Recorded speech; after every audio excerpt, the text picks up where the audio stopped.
Tonight, Ticketmaster still silent after hackers claim to have stolen the details of more than 500 million customers.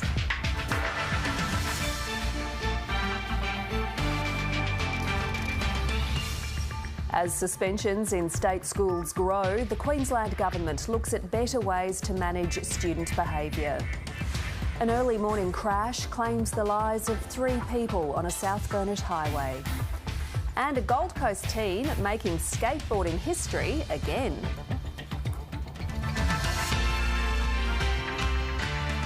Good evening, Jessica Van Vonderen with ABC News. Millions of Ticketmaster customers are still in the dark over whether their personal data has been stolen. A notorious hacking group says it has their full details and will sell them on the dark web. But the entertainment giant is yet to confirm the cyber breach or how many customers have been affected. Tickets to Cold Chisel and Crowded House are going on sale. But to purchase them, you'll need to use Ticketmaster, the latest online platform that has allegedly been hacked. In terms of raw numbers, it would be one of the biggest data breaches we've ever seen. Criminal hacking group Shiny Hunters claims to have stolen the name, address, email, phone number and credit card details of more than 500 million customers worldwide. It's threatening to sell the data on the dark web for more than $500,000. One expert believes as many as 2 million Australians have been affected.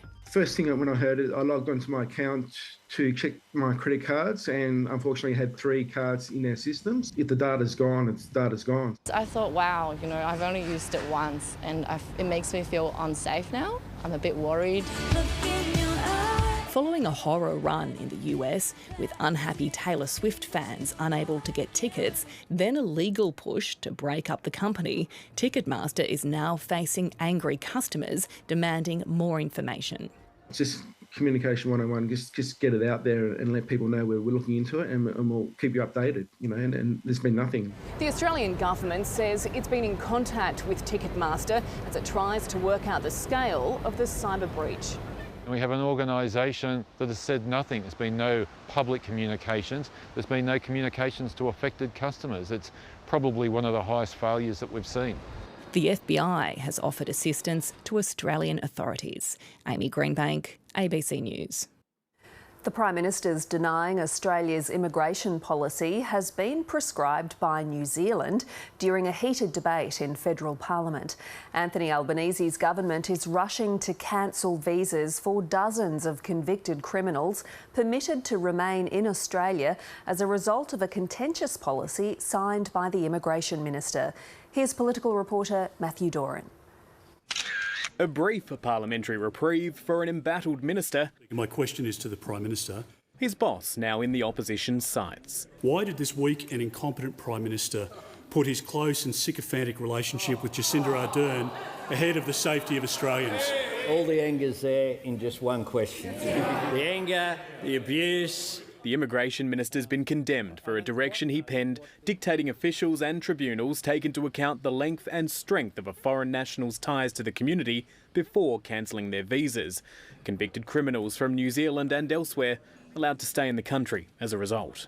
Did the Prime Minister implement Direction 99 at the request of New Zealand Prime Minister Jacinda Ardern? The premise of this dry gully that the opposition is going down is completely wrong.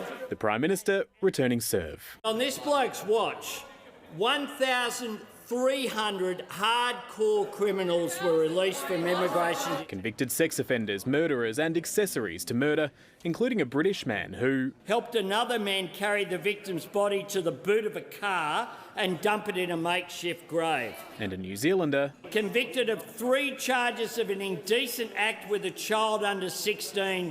They've involved impartial, independent public servants in a grubby dirt-digging exercise on their predecessors. That is corrupt conduct. Successive New Zealand governments had complained about Australian immigration policies, now worried the Albanese government is tearing up this policy Foreign Minister Winston Peters warning they do not want to see the deportation of people with little or no connection to New Zealand. Home Affairs officials are scrambling to draft a new direction for the Immigration Minister to put in place, and Andrew Giles is trying to clean up the mess caused by the existing edict, cancelling the visas of at least 8 convicted criminals who've been allowed to remain in Australia. Given the pressure and the scrutiny that's been on Andrew Giles this week, the new policy will have to be watertight. Matthew Doran, ABC News, Canberra.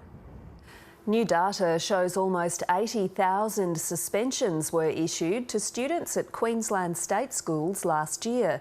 The Education Minister says she's uncomfortable with that number and wants to create a new strategy for schools to tackle student behaviour. Repeatedly disciplined and repeatedly let down. This Queensland mother says her young son has been suspended at least 10 times for behaviour linked to his disability. I think he feels a great sense of shame because he knows he's done the wrong thing, but at the time I guess he just cannot manage what's happening, and he often gets very upset and cries. She knows schools are under pressure, but the punishment significantly impacts his learning. They haven't got any alternatives. They have to suspend him. It's really heartbreaking as a parent to see a child excluded. Her son is not alone. New data shows almost 80,000 suspensions were issued in state schools last year, a 5% jump on the year before. It's actually still below pre-COVID levels. I mean, the numbers who are suspended, it's kids with disabilities and First Nations students who feature highest. It's unfortunate that the suspension levels remain so high when the government says that it has been supporting the kids and the classroom teachers. Almost 20,000 suspensions were issued for physical aggression, followed by almost 12,000 for defying teachers and almost 11,000 for abusive language. Students can be disruptive in their classrooms, and that our members also experience physical and verbal aggression in our classroom. Amid growing concerns, the Minister has brought together teachers, parents and advocates to better address the problem. You know, there'll be some compromises. Those kids all deserve the same rights as any other, but we have to look after our teachers as well. The aim, to create a new strategy for discipline by the October election. For some, the answer is clear. There needs to be more education about disabilities in state schools and more funding for classrooms. Antonia O'Flaherty, ABC News. Investigations are continuing into a triple fatal in the South Burnett this morning. A truck and car collided on the Dagular Highway in Nanango around 6 o'clock. The car's occupants, an 84-year-old man, 81-year-old woman and 54-year-old man, died at the scene. The 52-year-old male truck driver was taken to the Kingaroy Hospital in a stable condition. It was meant to showcase accessibility upgrades for Paralympians at a Brisbane sports venue ahead of the 2032 Games. But in an embarrassing blunder, a planned tour of the facility wasn't wheelchair accessible. The bungle follows renewed debate over a new stadium for the city. A grand unveiling of a multi-million-dollar makeover for a southeast Queensland sports complex. The Chandler Precinct is already an important venue for para sports, and these works will only make it more accessible and user-friendly. The only problem, the para athletes invited couldn't join the tour, which involved several flights of stairs. Oh, look, I think, I apologise for that. I think there were arrangements made and there was miscommunication. Full accessibility, diversity and inclusion matters to us. I also apologise for the oversight. I mean, it's really very important that we set the tone. Our reporter also unable to view the precinct.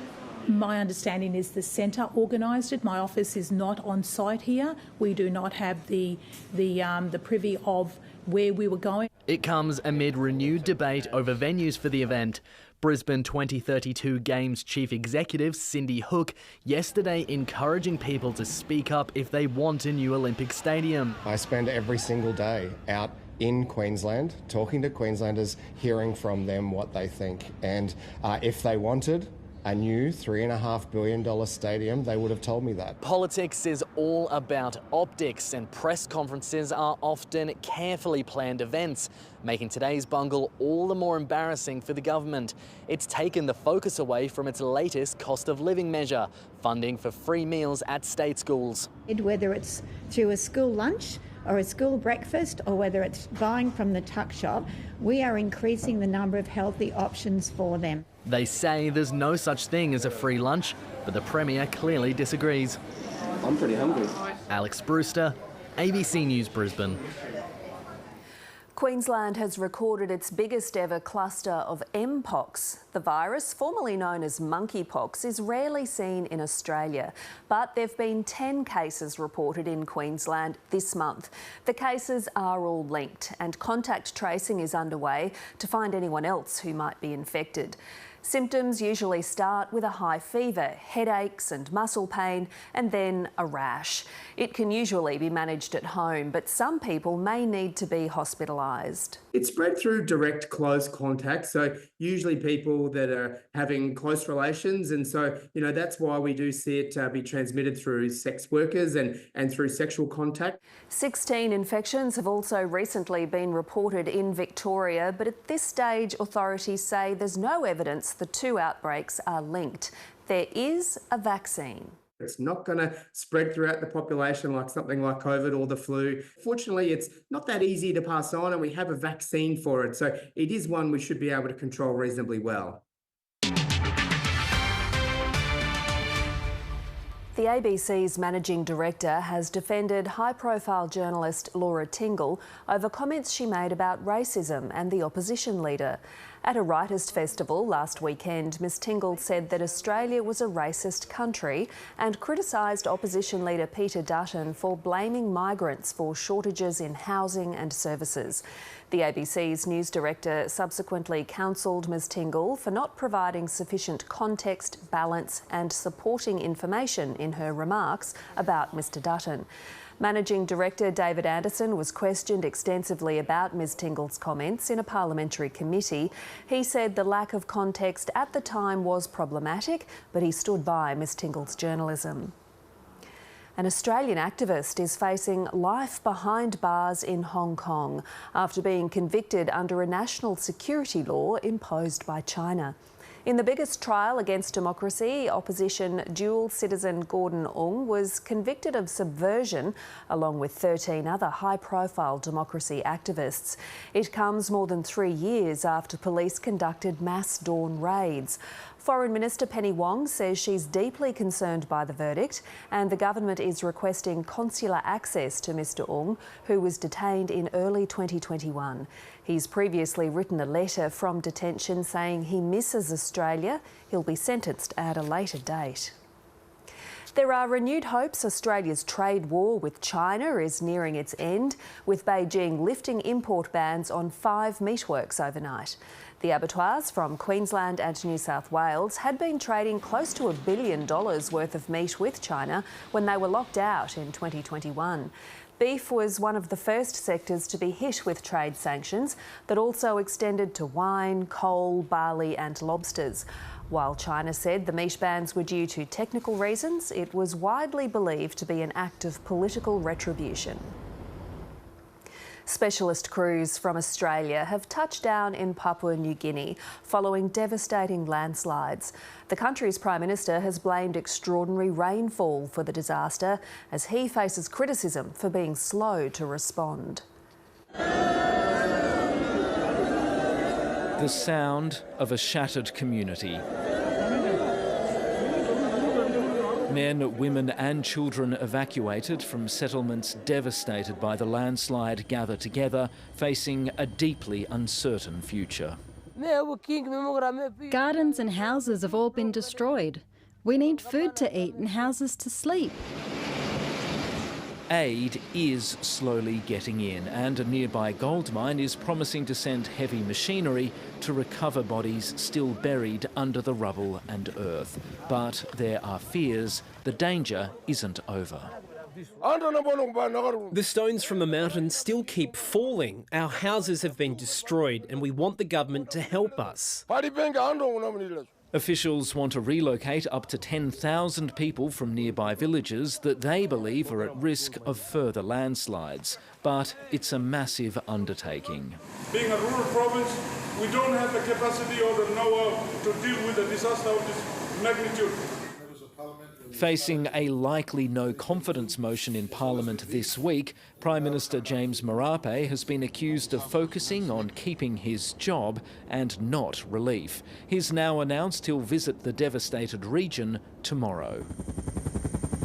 It's been almost a week since these highland settlements were swamped by the landslide, and the full magnitude of the disaster, as well as the final death toll, remain a mystery. PNG's leaders say their sharp focus is now entirely on the relief effort. Those waiting for help will hope that that's true. Stephen Jedgetts, ABC News, Port Moresby. The jury in Donald Trump's New York criminal trial failed to reach a verdict on the first day of deliberations. The former president has pleaded not guilty to falsifying business records to cover up a payment to a porn star before the 2016 election. The judge gave the jurors instructions they must set aside their personal views of Mr. Trump. Mother Teresa could not beat these charges. These charges are rigged. The whole thing is rigged. The whole country's a mess between the borders and fake elections and... Artificially generated videos have been used for scams and explicit content, and now they're being used to influence voters. India is in the final stage of its mega general elections, and AI has been revolutionising the political landscape. From resurrecting deceased politicians to cloning former presidents, AI has become a decisive and divisive tool this election campaign. There is significant risk of misuse when such powerful technology is placed in unskilled hands. Sanctioned deepfakes are a $60 million business in India. Devendra Singh Jadon has had hundreds of requests from political parties since October last year. It's a new kind of technology, it's a new kind of campaigning. But Devendra says he won't make unethical content. We are creating like AI-generated videos, AI-generated songs, like we also did AR campaigns. After filming this man for just a few minutes, Devendra can clone his voice and have him deliver a personalised message to voters in any of India's 22 languages.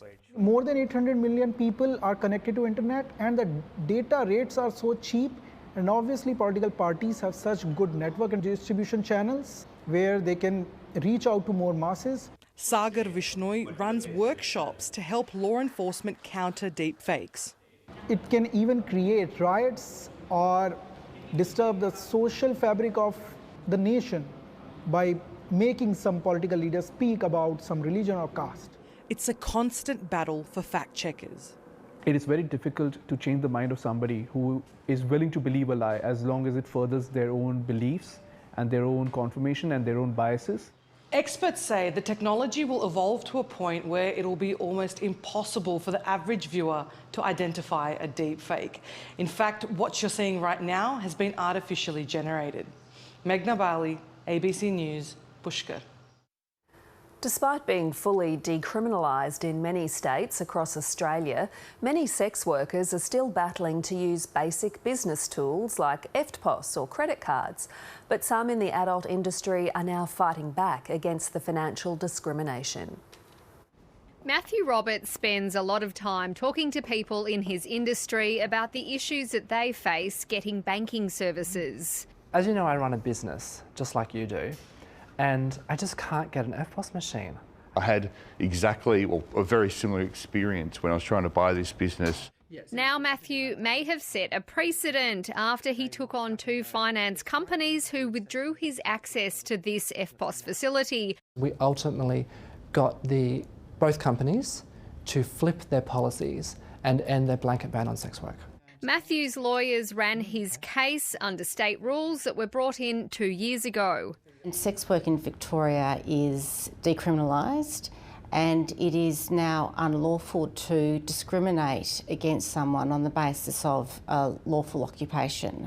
It is a very different situation in Western Australia, where there is no anti-discrimination protections and this brothel is still technically illegal. Now the sex workers can't even buy a house if they've declared their source income as a sex worker. You see, we haven't got a fair, equal law in Perth that allows us to handle these problems. There is now this patchwork of rules around sex work across Australia, and even with some states like Queensland introducing anti-discrimination protections, it is clear that many sex workers and adult businesses are still struggling with financial discrimination. NAB, for instance, entirely refuses banking services to brothels and escort agencies, claiming they are too risky. We believe that is really a scapegoat argument and that it's really discrimination that's at play. Matthew Roberts says he hopes that others can fight back as well. Amelia Terzon, ABC News. To finance now, and the local share market fell for the third straight session today. Here's Alan Kohler. The share market is rolling over because investors are giving up on the idea that rate cuts will happen this year. Inflation is not coming down fast enough, so they're having to rethink what they pay for shares and other assets. As a result, the local market has fallen about 2% in 3 days, taking the All Ordinaries back below 7,900, which is almost exactly where it started the year. Today's big news is that BHP has abandoned its pursuit of the South African miner Anglo American. The offer was $75 billion, but it wasn't enough. So the big Australian will have to look elsewhere to expand its copper business. Copper miners everywhere are checking that their doorbell works and putting the kettle on. The reason BHP wants to have more copper is that it's the best conductor of electricity, and demand for electricity is going through the roof because of artificial intelligence and cryptocurrencies, as well as the growth of data centres. AI and crypto in particular require colossal amounts of electricity, and copper is what it travels on. Copper fell a bit last night, but it's up 20% year to date. Global markets fell today, led by a 0.7% drop in New York, and the Aussie dollar was steady at 66 US cents. Today's data release from the ABS was housing approvals, down again to another 12-year low. Approvals in the past 12 months were 163,500, compared to the 240,000 per year required to meet the government's target that starts on July the 1st. So they've got a month to come up with another 76,500 houses. It'll be fine. And that's finance. Coming up on 7:30 with Sarah Ferguson, could climate change be behind the increase in air turbulence? We're 10 kilometres in the air in an aluminium tube in a dynamic environment. Everything just went bang. It seemed like hell broke loose. One of the things that is in a passenger's control is the ability to wear their seatbelt when they're seated. Also, I'll be joined by Broadway legend Patti LuPone.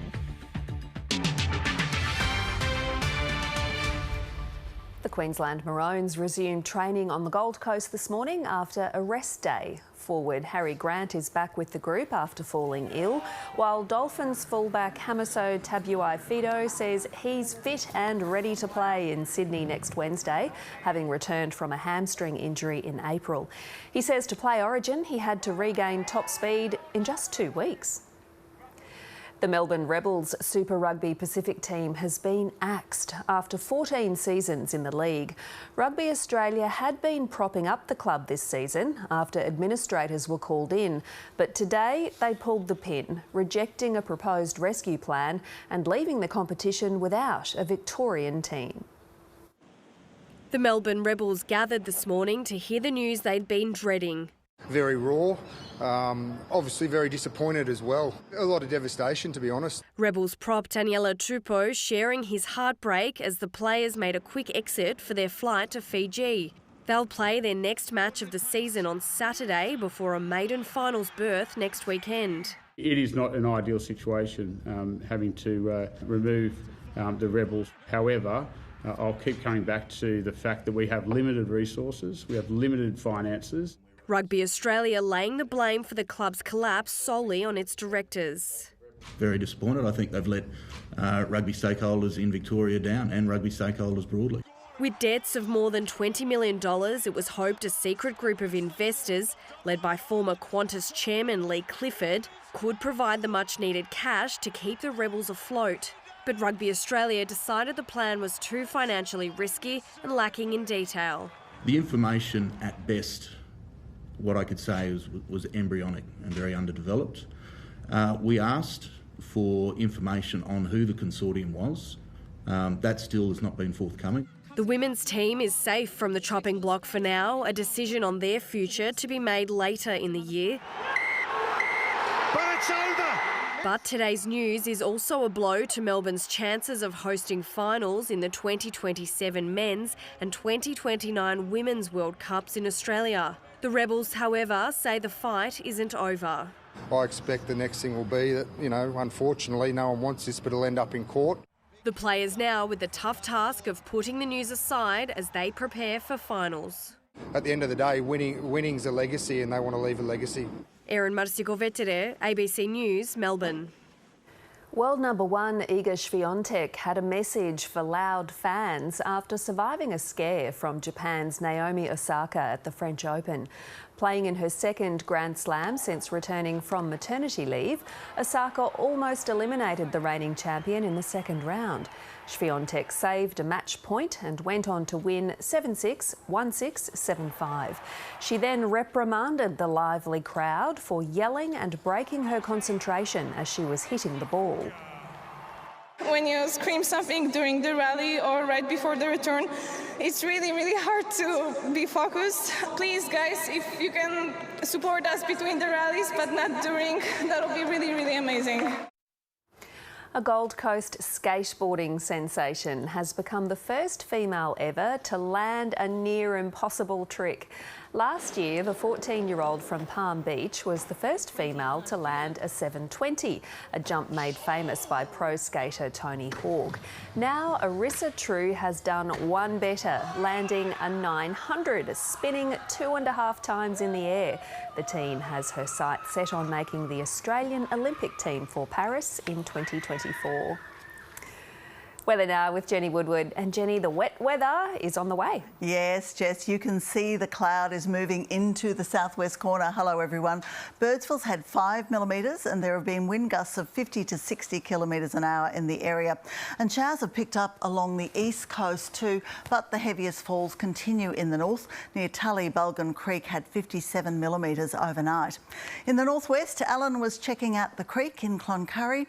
Cameron was at Picnic Point in Toowoomba when he caught this eerie foggy scene. It looks like a fairy tale setting. But stunning blue skies at Double Island Point, thanks Chris. And Jamie's cotton crop is looking good in Dalby. Well, temperatures a little bit above average in the west, but close to average otherwise. 5 the lowest this morning in Stanthorpe, but 24 the lowest in Cooktown. This afternoon, Toowoomba only hit 19. Cloudy with showers across the city. Overnight, Kalanga had 18 millimetres, and it's been showery today with a top of 23 degrees. 24 for Ipswich and 22 in Redcliffe. But the satellite really tells the story tonight. You can see that perfect comma-shaped cloud extending from the Kimberleys all the way down to Tasmania and then wrapping around the low in the Bight. There are extensive warnings for the southern states. So those southern capitals all expecting light showers tomorrow with cool temperatures and a showery 17 degrees in Alice Springs too. Let's look at the chart, and tomorrow as the trough line moves east there'll be showers and patchy rain southwest of a line from about Mount Isa to Longreach to St George.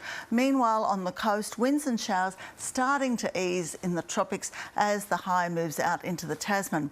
We've got widespread falls of 5 to 15 millimetres expected tomorrow, but then on Saturday falls of 10 to 20 millimetres expected east of a line from Charleville and south of Emerald, but heavier falls are possible near the border. And then that cool, dry air mass will follow, some morning frost returning early next week, and then a weak trough moving into the southwest next week too. Let's check forecasts, and in the north some cloud about the east coast, but only very light showers expected. Partly cloudy all the way out to the western border with some showers expected in Mount Isa and to the south of the city, 26 the top there. Showers and or rain over the southern and central interior with northeast to northwesterly winds, pretty cool too, 21 the top in Windora and Birdsville, 25 in Monto. Now there'll be some early fog about the southeast and we'll see some showers moving through from the west. They'll reach the coast later in the day, so still top temperatures of 25 to 26 degrees ahead of the trough line, but dipping down to 20 in Toowoomba. In Brisbane, cloudy, light showers in the city, a top of 25 degrees, 26 for Ipswich, and we're looking at 24 in Redcliffe. On the bay, northeasterlies to 15 knots, turning northerly through the day, and a 95% chance of rain on Saturday with up to 20 millimetres possible, easing to showers Sunday, and then sunny with westerlies, Jess, on Monday. It'll be cooler, we'll feel it. Sounds like a good weekend for a sleep in. That's ABC News. Good night. Good night.